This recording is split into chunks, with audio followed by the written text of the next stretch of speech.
Started. So welcome. My name is Amber Watson. I'm the Director of Academic Advising for the College of Science. And at today's presentation, I'm sorry, we're having a few difficulties. I apologize. I'm not even sure if you can hear me, but give me 1 minute.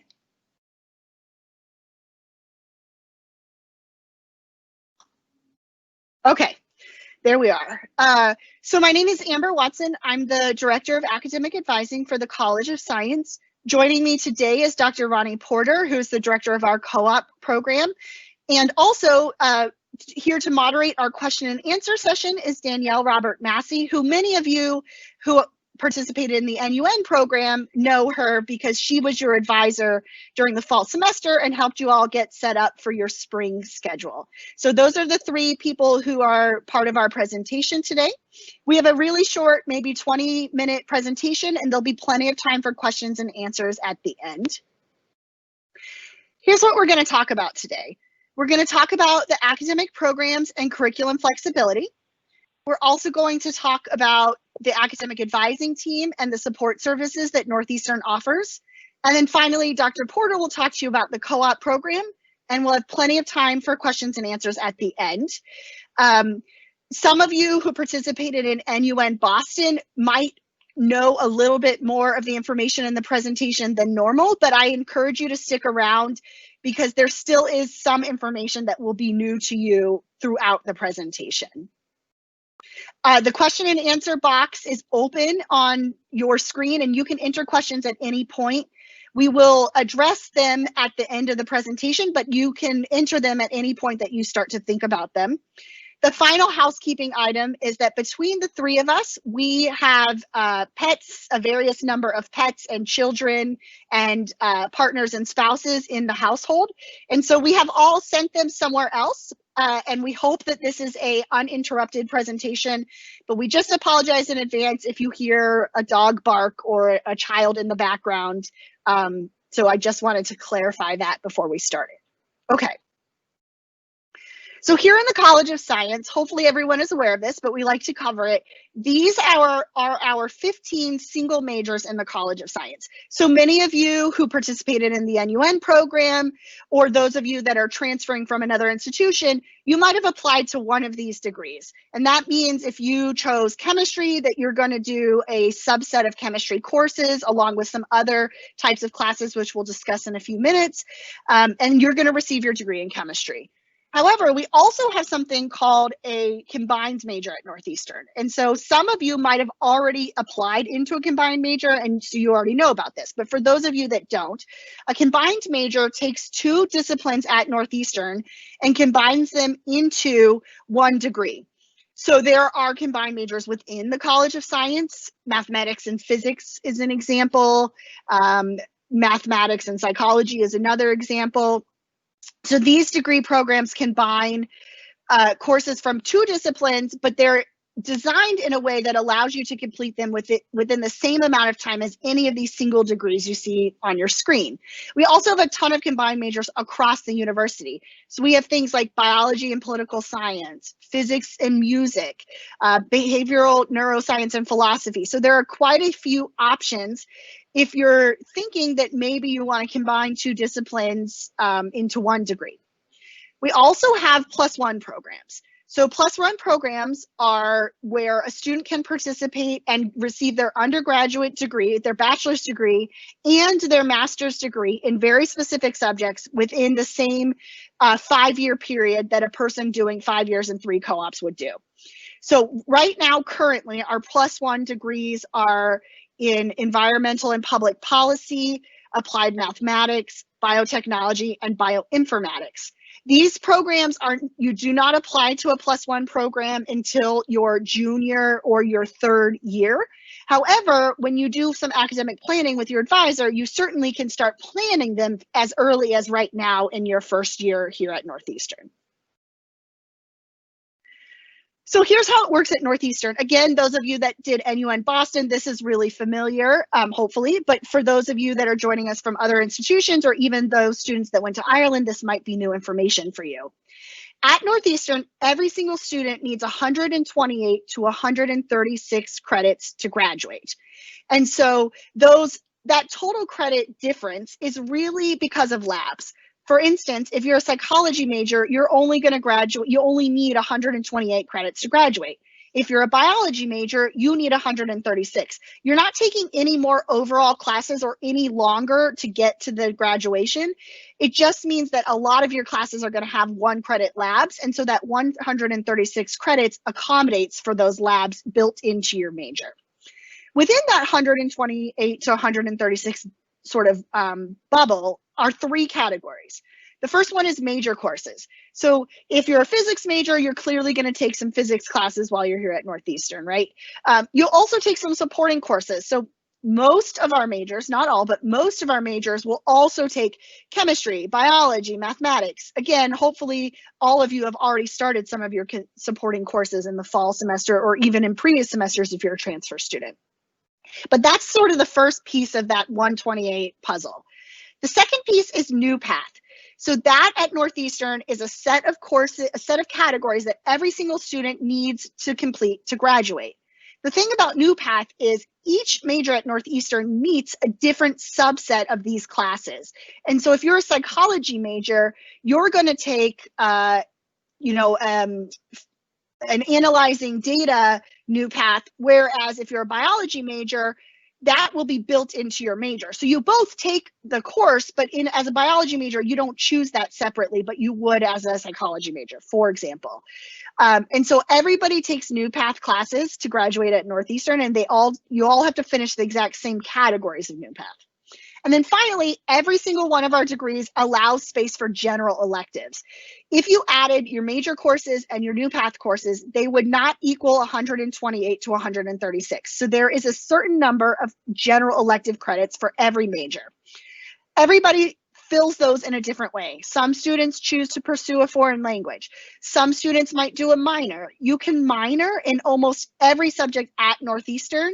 And so that's a really good way to get these free elective classes. Some students choose to just do their free elective courses as they go in courses that they're interested in, and maybe they don't do a minor or foreign language.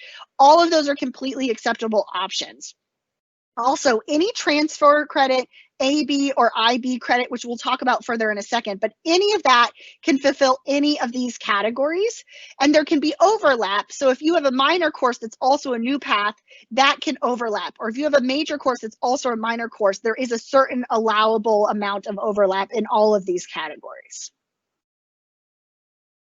So here at Northeastern, again, if you've already been here at NU and Boston, then this is going to sound familiar. But for those of you that are from other institutions or from Ireland, at Northeastern, you're going to need a minimum of 16 credits to maintain full time, and your schedule could be as high as 19 or 20 credits, depending on any labs that you have that are associated with your courses. So full time at Northeastern is 4 4-credit classes and any 1-credit labs. And then all of you should be in INSC 1000 for this semester, this spring semester. It's a class that you only take once, but it really introduces you to the College of Science, gets you set up to be successful for your time at Northeastern. It's a 1-credit asynchronous online course. It is graded, so it is important that you complete all of the assignments because you can and will earn a letter grade. However, it's not a massive time commitment outside of maybe the half hour each week that you spend on the online course. So total, most students will be in somewhere between 18 and 19 credits in this first semester, and then it will vary in this range the rest of the time while you're here at Northeastern. So transfer credits. So hopefully most of you have had a conversation with your academic advisor at this point, but just to reiterate how transfer credits work at Northeastern, if you have any test credits, and so when I say test credits, I mean AP, IB, GCE, French Baccalaureate, all of those are considered test credits. We will take 32 credits of test credit towards your degree program. However, if you have completed, let's say that you have 32 hours of AP credits plus Physics 1. Let's just use that as an example. What will happen is you will get 32 of those credits and they will count toward your overall credits of 128 to 136. but you will also be able to use the course equivalency of Physics 1 to count for your physics requirement if you have one in your major. So we won't make you retake Physics 1, but the credits that you would have gotten for Physics 1, you'll take something else at Northeastern to fulfill those credits. But it essentially gives you more choice. You can do a minor course, maybe you'll do another major course, etc. We'll also take 60 credits from a 2-year institution and up to 80 credits for a 4-year institution, from a 4-year institution. And 80 is the limit of the combination of those. So if you started at a community college or you have dual enrollment from a community college and then you went to UMass Boston, let's say, we will take a combination of 80 total credits from those two places. You should work with your academic advisor. If you still have courses that are pending evaluation, they can help make sure that that process gets moved along in this semester. And if you're a transfer student and you've started at another institution, it's really important that you submit your AP and IB and any test credits separately. So even if you got credit at your previous institution and it's on that transcript, we still at Northeastern need your test credits from the original source. So if you haven't done it already, please go to the College Board and ask for them to send us your test scores so that you can receive appropriate credit towards your degree and towards your overall graduation requirements. At Northeastern, there's a lot to navigate. There's co-op, there's potential pre-health pathways, there's study abroad. There's a lot of things that you can participate at Northeastern, and it can be slightly overwhelming. And so we want you to know that you're really supported in the process of making decisions and moving through Northeastern as a student. And so at Northeastern in the College of Science, you're going to have at least 3 advisors who help you during your entire time here. So those of you that started in the NUN program, you've all worked with Danielle, and she's awesome. And so hopefully you had a really good experience with her. But by now, you should have received an email. Actually, everyone, including our new transfer students, should have received an email from me saying who your new permanent academic advisor is. That's now the person, so it may be Mark or Nathan or Cecile. You know, we have 10 different advisors. That's the person who's going to work with you from right now all the way until you graduate, unless you drastically change your major to a totally different discipline. And they're really here to help you navigate your time here. They're going to do academic planning with you, which we'll talk about in a few slides. They're here to point you in the right direction for resources on campus. Their job is to make sure that you know what you need to do to get from now, today, until graduation. They can help you navigate majors, minors, etc. You also are going to have a co-op advisor. Dr. Porter is going to tell you all about the co-op program, so I'm not going to talk about it in very much depth right now, but just know that you will have a person who will work with you throughout the entire process, all the way until you're done with your very last co-op, and you're really supported in the process of finding and completing a co-op. And then finally, in the College of Science, which is a little unique to us, you're going to have a faculty advisor. This is someone in the department in which your major is housed, and they are teaching faculty members who will help you navigate content and also post-graduation options. So my staff of academic advisors, by and large, are not scientists by training. We're typically educators. Some of us have degrees in psychology and counseling, but by and large, we are not biologists or chemists or physicists. And so we can help you navigate your curriculum and get you to graduation. But if you're not sure which classes make the most sense to get you into a graduate program in green chemistry, let's say, that's a really good question for your faculty advisor to help you with. You're not assigned to them in the same way you are your academic advisor. Some departments have more than one faculty advisor, and students are welcome to work with whichever faculty advisor in their department they choose to. And the way in which you make an appointment is going to be different. You, by and large, make an appointment with a faculty advisor via email, whereas as a student in the College of Science for co-op and for academic advising, you can make an appointment in your My Northeastern portal. Another thing that hopefully you're all familiar with, but I just want to clarify what it means at Northeastern and how it affects you, is FERPA. So this is really important for you to understand what it means and how it works at Northeastern. FERPA is a federal law that protects your right to privacy as a student. It protects your student record, essentially. And so at Northeastern, the only thing that is public knowledge is your name and whether you are enrolled and your student email address through the directory. Everything else about you as a Northeastern student, unless you're an athlete and there's a different set of requirements that are open to the public as athletes, but aside from that, everything else is protected by FERPA. What that means is your schedule, your grades, your course attendance, the content of your advising appointments, all of that is protected by FERPA. And every single semester, you will be asked to waive FERPA twice for 2 reasons. And you will be asked to do this during the I Am Here process, which, by the way, I Am Here starts tomorrow. As brand new students, you get sort of a free pass this semester in that your courses will not be dropped if you don't complete it.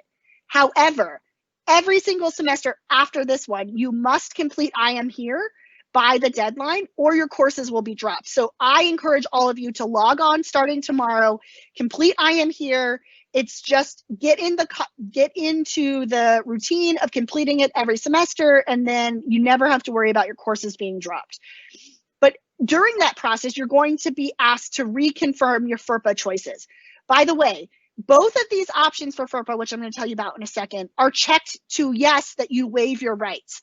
And so if you don't want to waive your rights for FERPA access for one of the 2 reasons we'll talk about in a second, you need to uncheck it during the I Am Here process. It is defaulted to yes. So the first one, which is probably the one that affects you the least, is called third-party FERPA waiver. Essentially what that means is that we can share information about your academic record with third parties in a really limited way. Primarily, it is used if you win or are nominated for an award that is based on your academic record. We can share that information publicly. The best example of this is if you get the Dean's List at the end of the semester. So if you have a 3.5 or higher and 16 or more credits, you're placed on the Dean's List every semester that you qualify. If you're placed on the Dean's List and you've waived third-party FERPA, we can put your name on the website and that you can send to your parents and they can brag to everybody on Facebook that you've made the Dean's List for the semester. What it doesn't mean is that any third-party company could call and ask for your GPA or your course schedule. It doesn't mean that a news organization could call and find out all the information about you. It's really narrowly defined, and it mostly means that if you win an award or are nominated for an award, we can announce that publicly. The second reason you're going to be asked to waive FERPA, which is probably more consequential for you as a student, is for parental third-party FERPA or parental FERPA waiver. And so when I say parental, what I mean is parent or legal guardian. So whichever situation that qualifies for you. If you say yes, then we can share your academic record with whoever your parent or parents or legal guardians are. So that includes everything from grades to course attendance to some limited content of advising appointments, your course schedule. And so it's your choice whether or not we can share that with your family members. We do ask that you have a conversation with whoever your parents or legal guardians are so that everyone is clear about what choice you've made and what the expectations are. I can promise you that if at any point we speak to a family member about your record, we will always let you know. Sometimes that will be CCing you on an email. Sometimes that will be sending you a separate email, or depending on the situation, maybe even a phone call. But anytime we talk to a family member about your student record, we always let the student know. So if there are parents listening in on this orientation, I also just want to let you know that that happens every single time. We don't keep it secret because this is really the student's educational journey at Northeastern. So we just want to be clear about expectations. At Student Life, so there's a ton of student life opportunities. Those of you, again, that participate in NUN Boston may have already found a club or organization to join. At Northeastern, in the College of Science, every single one of our majors has a club or organization associated with it, and several of them have honor societies that you can join after you have a GPA at the end of this spring semester.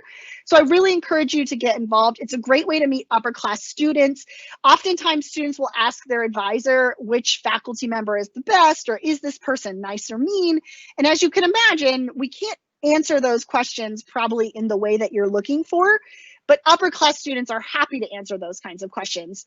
They also have, most of them have done co-op before, so they can really talk about the process and their employer. So it's a really great way to meet students and get connected to people in your major. We also have a really robust pre-health program. And so students can see a pre-health advisor one time each semester during their time here.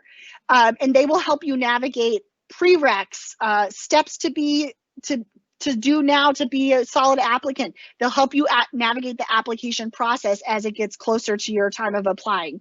So we really encourage you to work with pre-health if you're thinking that you want to be a dentist, a podiatrist, an optometrist, an MD, a DO, a physician's assistant. They work with a wide variety of postgraduate career options in the medical field. I know this is a little strange that I'm talking to you about summer and you haven't started your spring semester yet, but some of these things, the deadlines are going to be approaching very quickly. And so I just want to make sure that you know them so that you don't miss out if you're planning to do one of these things this summer. So the first one is new term. As you will be after the week of walk-ins, which I'll talk about in just a second, you should schedule an appointment with your academic advisor to do a long-term plan. And that's where you discuss things like 4 versus 5 years, 2 co-ops versus 3, or even 1. If you want to study abroad, if you're pre-med, when you might graduate, how much time you have left, all of that happens during that planning appointment. And one of the things you may talk about is needing summer classes. It's very common for students to need summer classes while they're here. And we encourage first-year students to stay their first summer because there's a lot of courses that are offered that help you move forward in your curriculum, things like genetics, Calc 3, etc. The other reason we encourage you is there's a lot of activities that happen during summer 1 session. So assuming the world sort of goes back to normal and most of us are vaccinated, you could take a trip to Six Flags or Martha's Vineyard or a Red Sox game. And so there's a lot of things that happen that are free or low cost for students who stay during that summer term. So that's something that you don't need to decide about today, but you should talk to your academic advisor in your first regular scheduled appointment. The other thing is REUs. These are research experience for undergraduates that happen across the country and in fact across the world. And they're not Northeastern related at all. They're mostly sponsored by the National Science Foundation.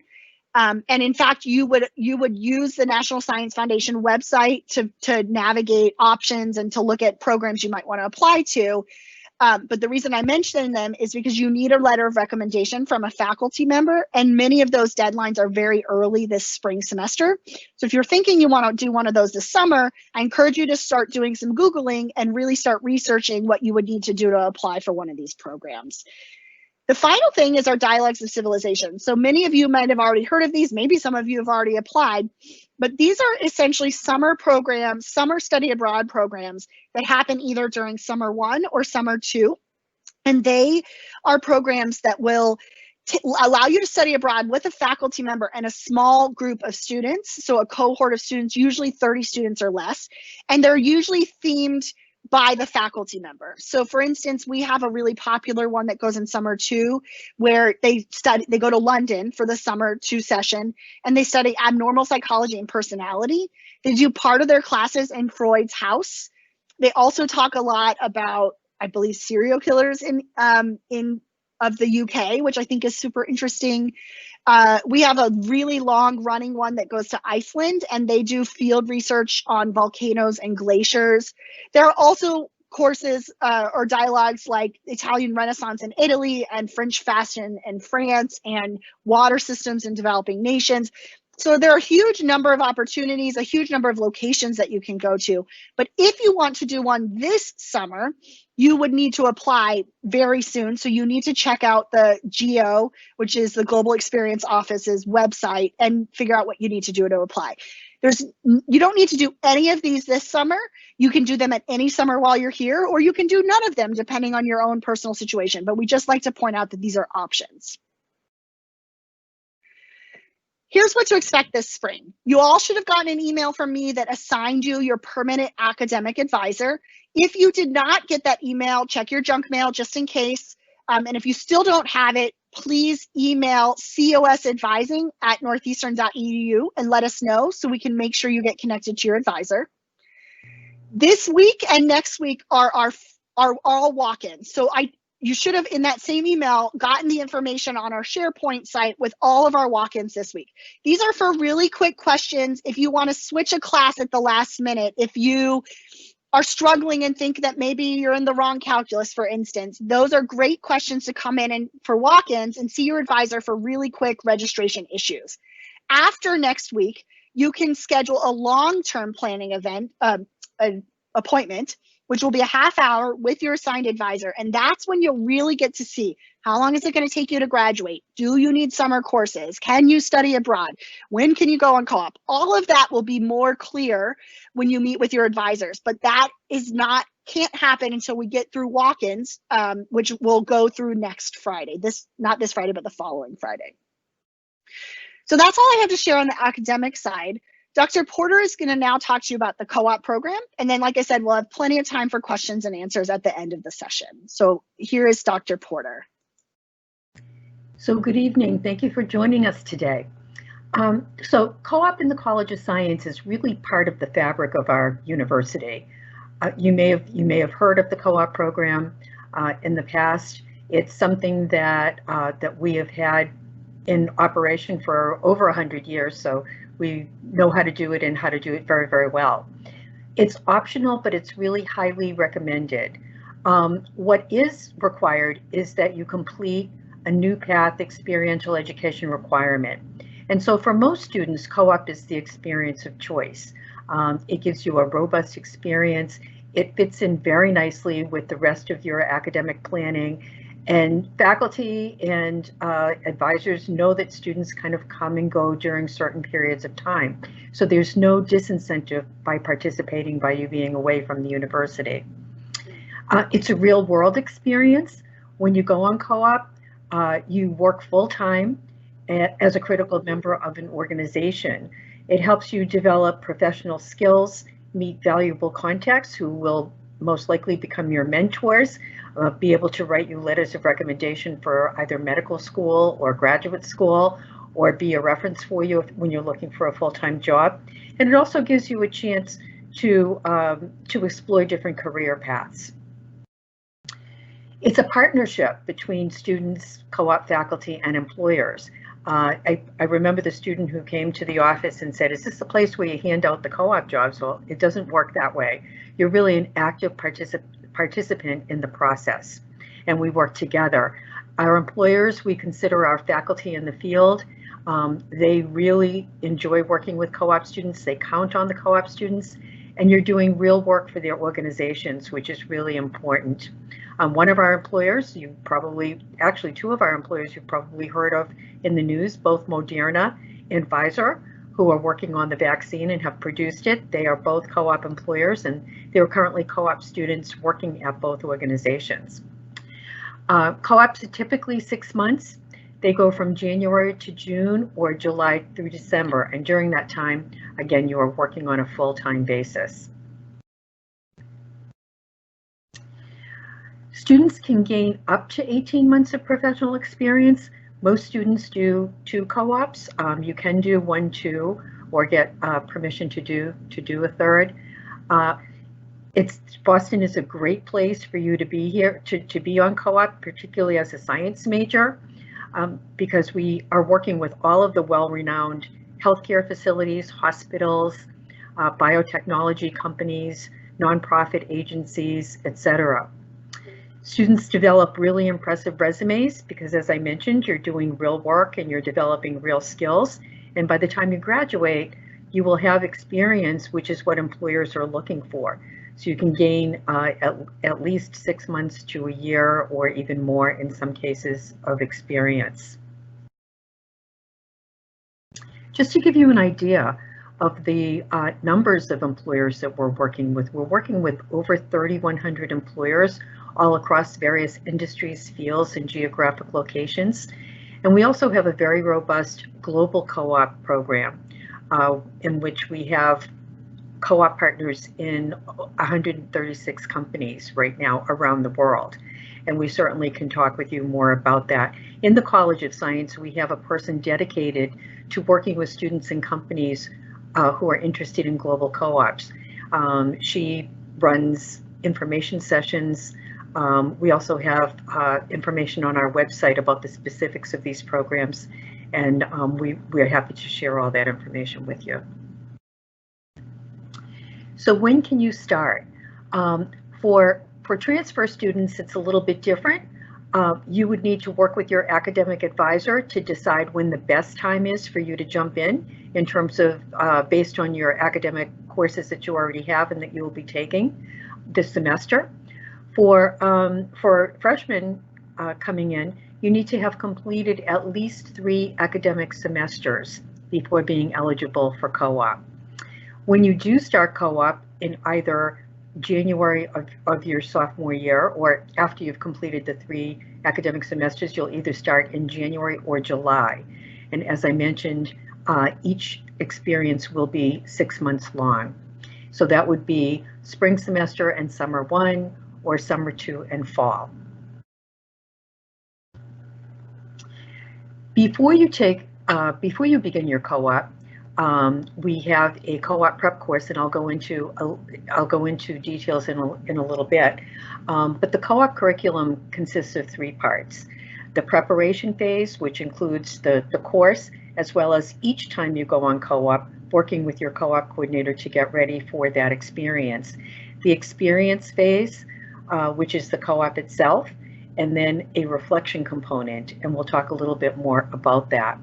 The reflection you can complete in terms of either a one-on-one meeting with your co-op coordinator.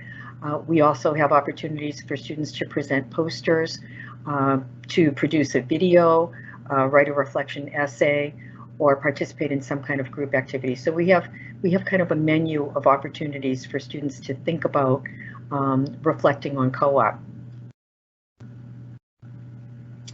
A little bit about the course. It's a 1-credit course, and generally students take it the semester before they're getting ready to go on co-op. It's taught by a co-op coordinator in that particular discipline that you have a major in.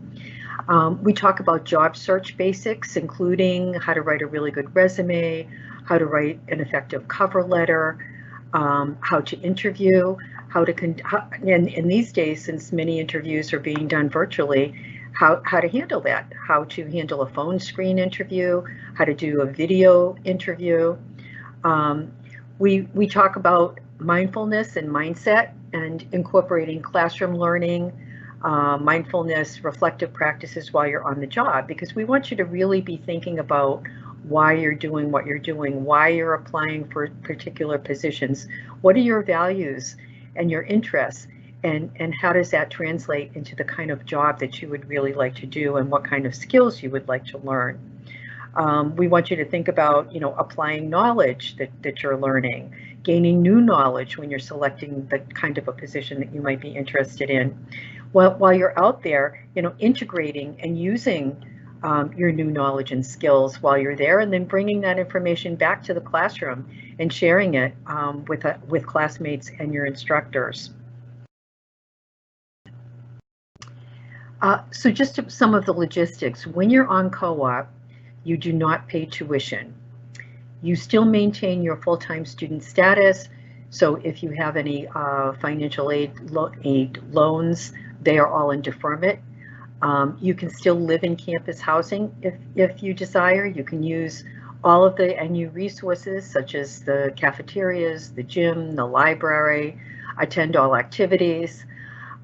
We do have, as I mentioned, international or global and out of region co-ops. So if you have a particular area of the country that you're interested in, or if you're from a different area of the country and you would like to do a co-op in your hometown, we certainly can work with you and support you in identifying opportunities. Or if you'd like to try living in California and you're from New England, again, we will work with you on identifying those kinds of opportunities. For students who are interested in global co-ops, we do have some support. There is the President's Global Scholarship, where where they will provide up to a few $1,000s to defray some of the costs of doing a global co-op. So that could cover airfare or housing, and so that gives people a little bit extra incentive and support if they're interested in doing a global co-op. We also have a Co-op Connections office that helps students with out-of-region housing, and also connecting if you're doing a co-op out of Massachusetts, connecting with other alums or other students. Then they run some events so that you have other people that you can talk with and communicate with while you are away from the university. So just to give you an idea of what different schedules look like, if you chose to do no co-ops, then you would be in school for 8 academic semesters. And again, depending on when you start, generally fall and spring for all 4 years, and you would have summer as a vacation. If you did a 4-year 2 co-op program and you decided to do a fall co-op, you would be in classes for your first 4 academic semesters.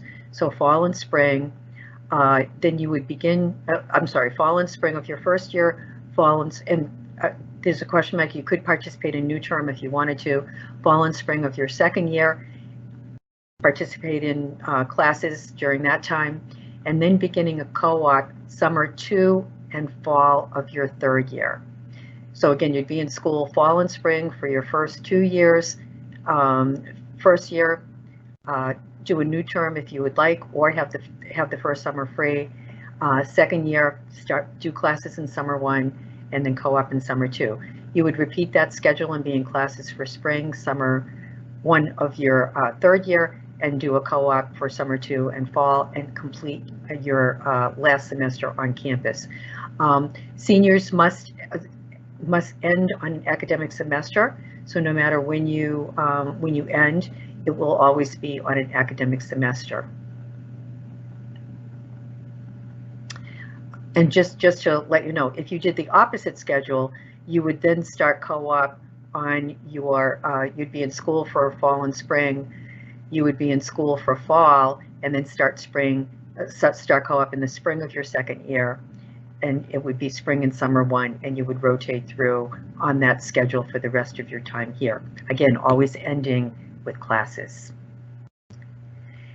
We have a new opportunity for freshmen, and that is our EESC 3000 Values, Ethics, and Professionalism in the Science course. This is completely online and asynchronous. It's a 4-credit course. It focuses on ethics in the sciences, so it's completely relatable to. It could be to hot topics in the sciences. It could be to situations in companies. It is available. Actually, if anybody is still looking for classes for this semester, there are still some openings in the class, and you certainly can look at it for future semesters as well. It's a chance to review case studies, to look at, really discuss topics in the field that are up and coming, and have a chance to talk with students who are on co-op, because it's a combination of students who are actually currently on co-op and those who aren't. So it's a good way to learn from one another and present. A lot of the students who are on co-op will actually present real live issues that they're currently dealing with. So that's a really interesting class. If you're interested, you can talk with your academic advisor. Okay, I'm going to stop there, and then we're happy to take any questions that you might have.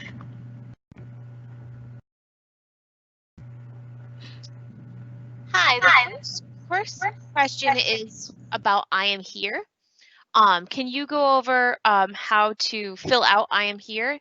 I am going to publish the response to this answer so that you can just click on that link. So I just wanted to make sure that everybody that's interested in knowing about I Am Here just to watch the published questions. And so you can just click on that link and it'll bring you over to the registrar's website and we'll go over how to complete I Am Here for you. The first question I have is for Amber. How will we do labs if we're online? Yeah, that's a good question. First, I also want to say for I Am Here, read your emails too, because in the email that tells you need to do I Am Here, there is also a link to that instruction. So if you don't catch it now when Danielle posts it, also read your email because it explains how to do the I Am Here process in that email that you'll get starting tomorrow. So for labs, the answer is it really depends on the class that you're taking. So let me talk about chemistry first. If you are taking, most of you should be taking Orgo 1 or above based on your majors, but let me take a step back just in case maybe you've just recently changed your major. If you're taking one of the general chemistry classes, you actually cannot participate in the lab this semester if you are 100% remote. So if that is the case, you should email COS Advising at northeastern.edu. And ideally, you've already gotten an email about this, but just in case, give us your name, your NUID number. We'll put a permit in that allows you to drop the lab, and then you'll take the chemistry lab the next time that you're physically on campus. So whether it's this summer or next fall, we will also, you can also register for the next class when it's time. So it's not going to stop you from doing Orgo 1 and the lab. You'll be able to do whatever you need to do for the next section. You'll just take a Gen Chem 1 lab at the same time. If you're in Orgo 1 this coming up semester and you're remote, you will get an incomplete in the class because there are 2 labs that are vitally important for your knowledge of organic chemistry 1 that cannot be completed from home. So if you're staying 100% remote, you will get an incomplete on your as a grade. You will do all of the rest of your online labs and fully participate in the whole rest of the lab this semester remotely. And then the next time you're on campus, you'll work with the lab coordinator to make up those 2 labs. So we're talking probably 6 hours worth of in-person lab work when you return to campus. The incomplete will then be changed to whatever grade you earn when you finish those 2 in-person labs, and it will have never existed on your record once it's changed. But that's the policy for chemistry. Now for biology, genetics has been for quite a while an online asynchronous lab. And so you would, even if you're on campus, you're going to participate online. So there's really nothing different for you being at home remote. If you're in bioprojects lab, for instance, you'll work with the lab coordinator or your lab instructor to decide how you need to complete the portions that you can from home. Same thing if you're in bio 1 or 2, those labs are completable completely remote, so you'll be fine. In physics, you'll also be able to fully complete the labs from home. Physics typically will pair you up with someone who's coming to campus as your lab partner. And so they'll do the in-person lab part, I believe, while you're live streaming, but don't quote me on that. But you'll be able to complete the lab fully from home. Across the board, regardless of what lab you're in, MES you'll be able to complete from home. If you're in any like ecology or environmental science labs, you'll be able to complete them from home as well. Anyway, across the board, any lab that you're taking, you will hear from your lab coordinator starting this week exactly how this will work, whether you're on campus or whether you're at home. Because even if you're on campus this semester, you will not be in the lab every week because we have to do social distancing and there's not enough space in the lab for most of our students, for most of our labs, for students to be in lab every single week. So there will be a remote component to all of our labs across the board. And for most of them, you'll be able to complete them fully remote. It's just the chemistry that's a little bit different this time. This next question is about when are students able to participate in their in co-op. The question is, does NUN count as an academic semester in terms of when students can start co-op? I'll allow Ronnie to start and then Amber can piggyback on that about about a pattern of attendance and how those are assigned. Right. So yes, NUN does count as an academic semester. And so that would be one of the 3 that would be required. And then Amber, do you want to talk about how the grades Yeah. are? Yep. We actually assign every College of Science student a co-op cycle. You will get that email from either Danielle, our administrative assistant, Jason, or I in the next week or so that will tell you as an individual student what your co-op pattern is. Most NUN students will be placed on the fall co-op pattern, but not everybody. But you'll individually get your own assignment in the next 2 weeks. You can change that assignment. However, we strongly encourage you to meet with your academic advisor and even potentially a co-op advisor to ensure that that switching is truly the best option for you. So, and Dr. Porter can back me up on this, but there are equal opportunities in both semesters. One semester is not better than the other. You can do a fall or a spring co-op and graduate in 4 or 5 years. And so a lot of students, there's this rumor that spring is better and everybody wants to switch to the spring semester. But more often than not, a student will apply to switch to spring, then speak with their academic advisor and realize maybe that isn't in their best interest and want to switch back to their original fall cycle. Just as an example, sometimes it happens in the opposite as well. So there is a mechanism for you to switch, which will be outlined when you get your co-op pattern. But know that you really should have a conversation first because it may not actually make sense for you to switch given your own individual situation. Yeah, and most of the employers we work with set aside a full-time position to be filled by 2 students. So unless you're applying for a position that has more of a seasonal component, which there are very few, the case is that the opportunities are available in both rotations. This next question is, how do we access our classes? I'm assuming this means your spring schedule, but if it's not that, please feel free to add another question. Yeah, so your spring schedule will be on your student portal. In fact, it should be on your landing page when you first log into your new student hub. You can also access it from your My Northeastern portal. If you click on the registration screen, you can see your schedule. If you're talking about how do you get into your actual classes, they should be uploaded to Canvas by next week. Some of your classes will already be turned on. I'm guessing that for some of you, if you log into Canvas right now, you'll see some of your classes with modules and assignments and all kinds of stuff. Other instructors might still be finalizing their class and they may not launch it on Canvas until next week. So it's not a cause for concern if a class isn't in Canvas yet, because it will be by the time classes start. So I'm not sure which thing that was referring to, but hopefully that answered either scenario.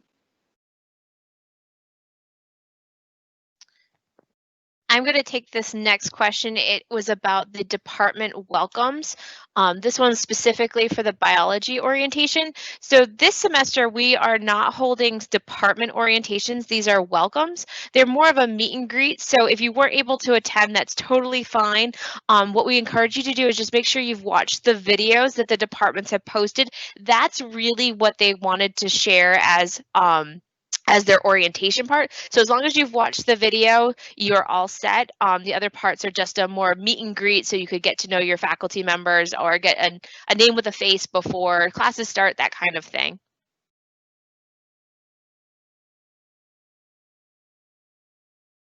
If you have any other questions, feel free to post them in the chat. We're here to take them.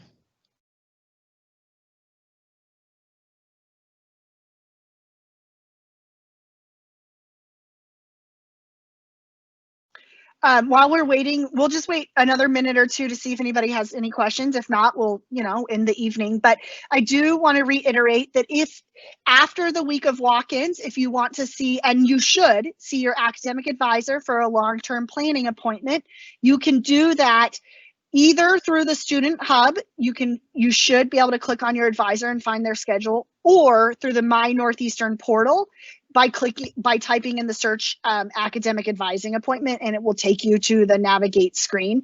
You also should have gotten or will be getting a welcome email from your new academic advisor, and they should also include the link for navigate for you to schedule an appointment. I encourage you to bookmark that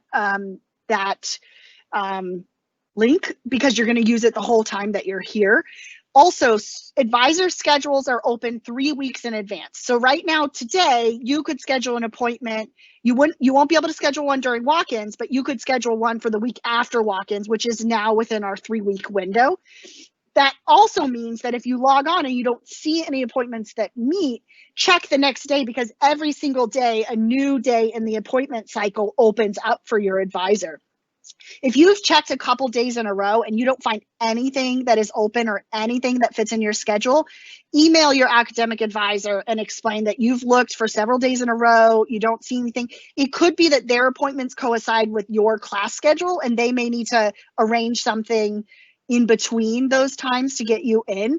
But by and large, you're mostly able, 99% of the time, you'll be able to find an appointment on the advisor's schedule within a 3-week time period. It may be 2 weeks from now or 2 weeks from the time you look, but you should be able to find one pretty regularly.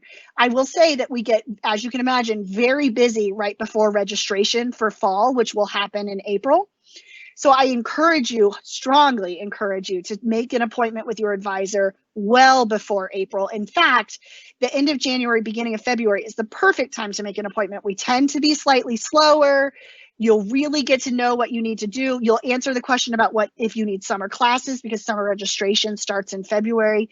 So schedule early, and you'll have way less issues when it comes to registering for classes for summer or fall.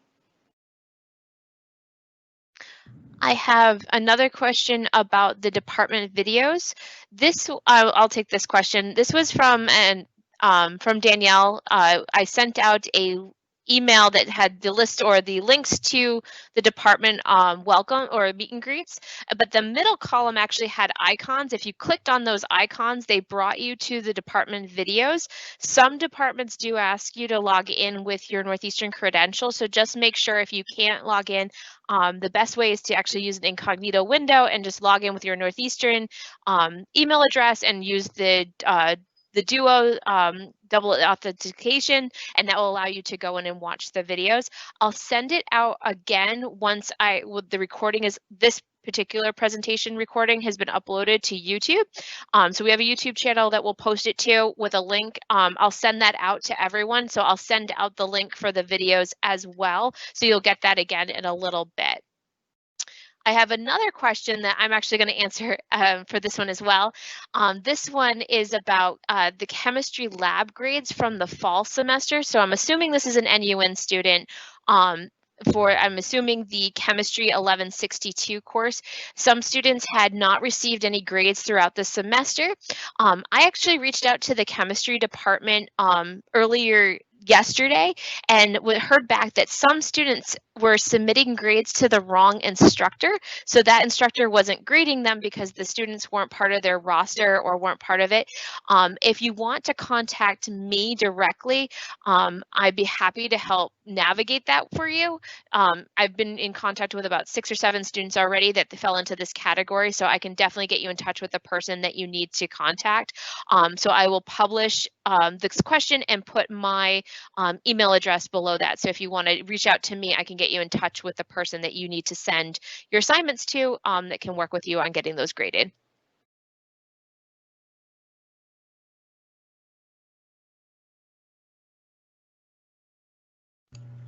I want to take this opportunity to also encourage you to visit the College of Science Co-op website as well, because on the website there are students with co-op experiences who are featured, and I think you'll find it pretty interesting to see what some students are doing.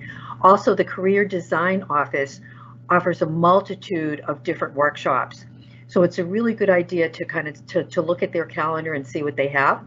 They have a lot of career conversation types of events where, they have different employers coming in and talking about different careers, or other students talking about that.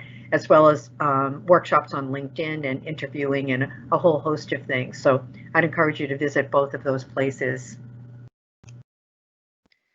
Perfect. And we have a question that came in about pre-med advisors. How often can we meet with our pre-med advisor? Yep, so you can meet in person with your pre-med advisor one time per semester. You are welcome to email them as much as possible. They also do a lot of workshops throughout the semester that cover topics that are relevant to everyone in the pre-med cycle. So they should, in the next couple of weeks, be doing a workshop for brand new students that explains what you need to start working on, what you need to start thinking about, how to look up prereqs, all of that. So a lot of times, especially before you're at the application point, the workshops will answer a ton of your sort of generalized questions, but one-on-one you can meet with a pre-health advisor once per semester. As far as academic planning goes, your academic advisor understands the pre-med process and can make sure that that is incorporated into your long-term planning.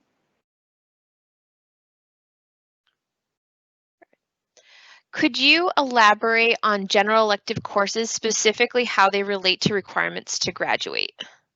Yep, so like I said earlier, everybody needs 128 to 136 credits to graduate. And if you pulled up the catalog, let's just say that you're a bio major, we're going to use that as an example, and you looked at the catalog right now, it would say that you need 136 credits to graduate.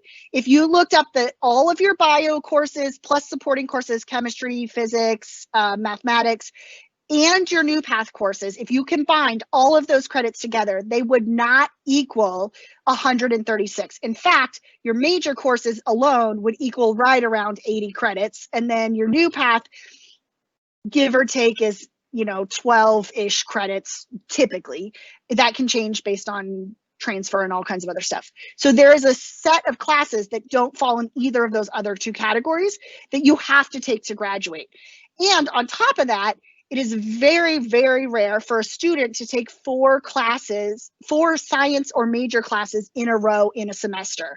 That is a really tough course load. We really discourage it. It doesn't set most students up to be successful. So oftentimes students will take 2 to 3 major courses and then 1 to 2 either new path or general elective classes.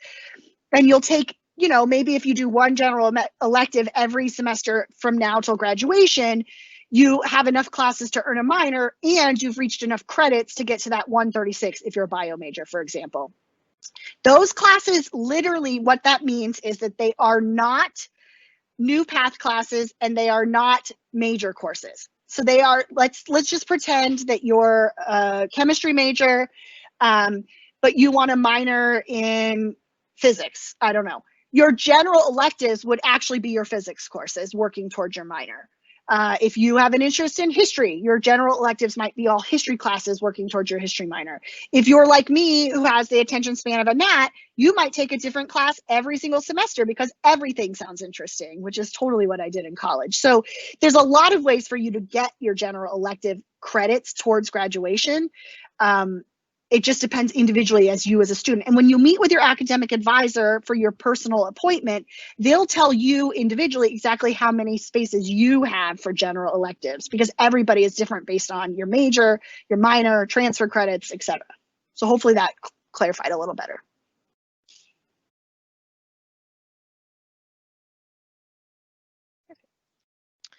Another question came in. If a student were to live in the Boston suburbs or the surrounding areas to Northeastern, and taking summer classes, are they able to commute in, or do they have to live on campus, I assume?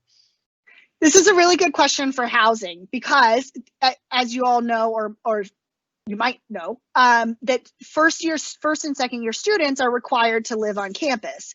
Obviously, because of COVID, there's a lot of waivers to that policy this year. We don't know what the situation is going to look like this summer, so there might still be waivers for this summer. I don't know if there is a waiver simply because you live in the Boston area. If you're a transfer student who's not a sophomore, or a transfer student in general, you don't have to live on campus. So even if you're living on campus now, if you want to move off campus for summer, that's totally fine, and there's not an issue at all. If you're an NUN student who's asking about this, I'm going to refer you to the housing office, because they can fully verify whether or not you would qualify for a waiver and what that waiver process looks like. Because again, based on COVID, the waiver process has been slightly different than it has been in regular semesters, last year, for instance. So ask housing, they will be the one to give you the accurate answer.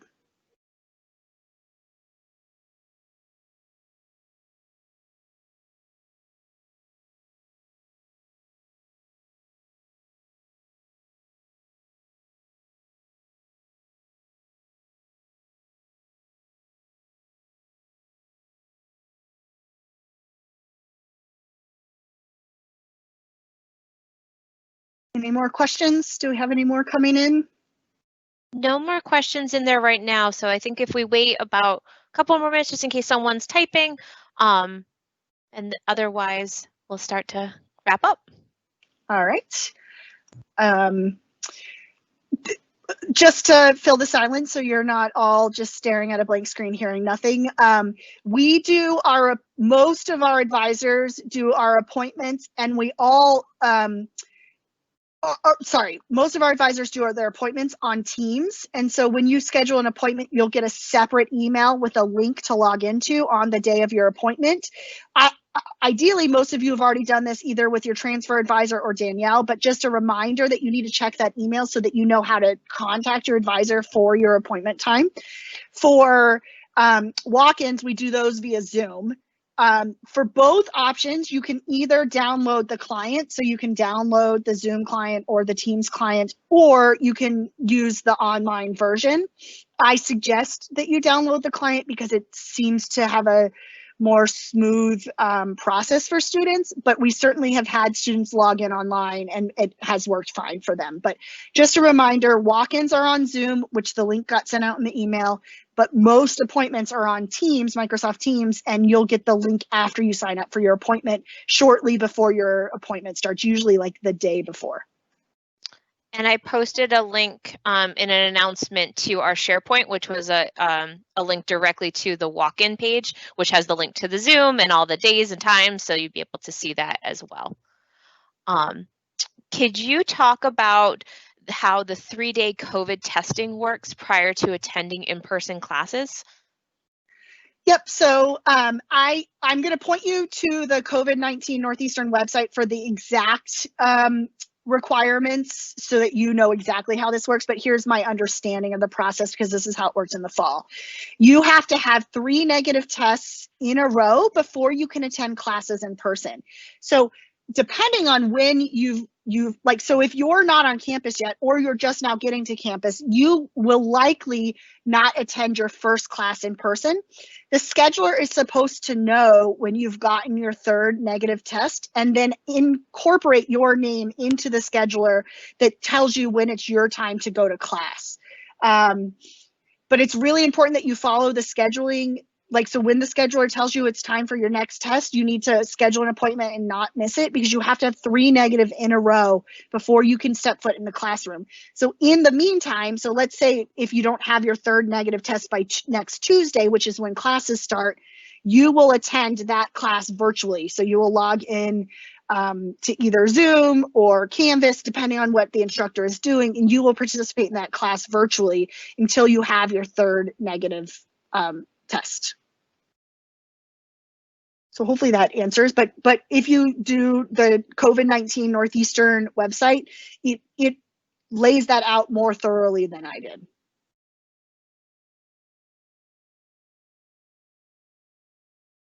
Any last minute questions? Those are the last questions. Just to reiterate, the this recording along with the department welcome videos will be sent out again. This recording is going to be posted on the College of Science, not just the Northeastern, but the College of Science specifically, and I should even be more specific, College of Science Advising YouTube channel, not just the general Northeastern one. We have a specific one for the College of Science Advising Office where we post videos, mostly department welcomes or things like that, and recordings for orientations such as these, and I'll send that out in a couple days as soon as we finish trimming off the beginning parts and that kind of things.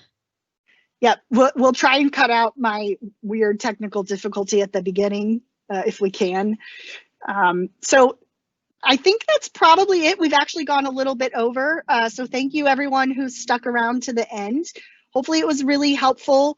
We're excited to start working with you in a different capacity. I hope that you will all make early appointments with your academic advisors. And hopefully this presentation was helpful. Do you have anything you want to add, Danielle or Ronnie? Nope, just thank you very much for your attention. Yes. Thank you so much. You're a great group to work with, my NUN students. I wish you the best going forward. I'm around if you have any transitional questions. I'm happy to do that, but your new permanent advisor is much more of an expert in your upper curriculum than I can ever be. So I definitely think you're in good hands with them. All right, everyone have a wonderful evening, and we'll see you around, even if it's on the screen later this semester. Bye.